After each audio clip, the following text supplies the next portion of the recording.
taong minahal ang bayan at minahal din ng taong bayan. Ilang beses na po nagsinungaling si now Brigadier General Jean Pardo. Sana po, ma'am, bilang spokesperson, totoo lang po ang sabihin mo, alang-alang sa bayan. Your duty is to be loyal to our flag and to our country. Minahal namin kayo ni dating Pangulong Duterte. Sana, konting respeto lamang po. Kung nagawa nyo yan sa akin, magsinungaling, mas nagagawa nyo po yan sa ibang tao. Respeto lamang sana. Gaya ng pagrespeto at pagmamahal namin sa uniform personnel.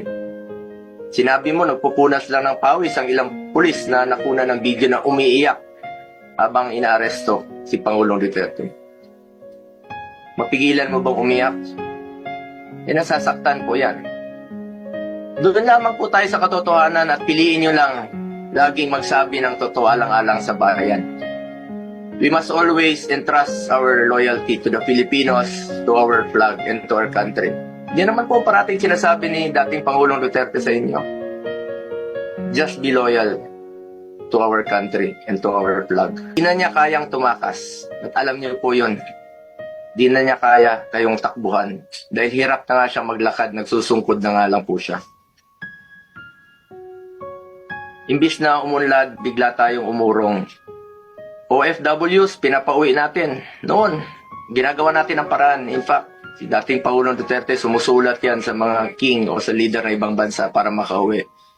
And even nagre-raise tayo ng blood money para makauwi lang yung mga kababayan natin. Pero bakit baliktad niya yan? Bakit isinuko po ang sarili nating lahi?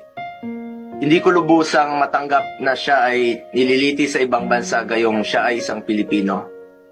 Samantalang mayroon naman tayong maayos na judicial system sa ating bansa na nirerespeto.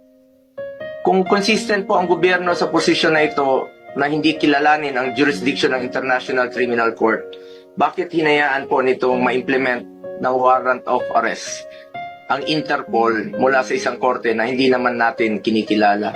Ang issue na ito ay hindi lamang para kay Pangulong Duterte. Ito ay mahalagang usapin sa soberanya ng Pilipinas ang nakataya dito. Alang-alang sa ating mga bayaning nagbuwis ng buhay upang makamit lang ang ating kalayaan. Alang-alang sa ating ngayon na patuloy na inaalagaan ang ating soberanya upang ang ating mga anak at mga anak na ang ating mga anak ay mamumuhay ng isang bansa na malaya at irespeto ng ibang bansa. Pakasakit po sa dibdib na pagkatapos niya isakripisyo ang kanyang sarili para sa kinabukasan ng ating mga anak at ng bawat Pilipino.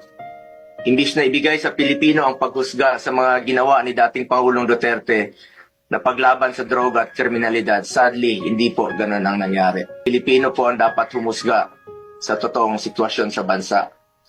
Kung mas nakakalakad na po ba ang ating mga anak noong panahon niya, hindi po nasasaktan, hindi nababastos. Kayo po ang humusga. Pilipino po ang dapat humusga. Marami pong nasaktan na Pilipino. Salamat po.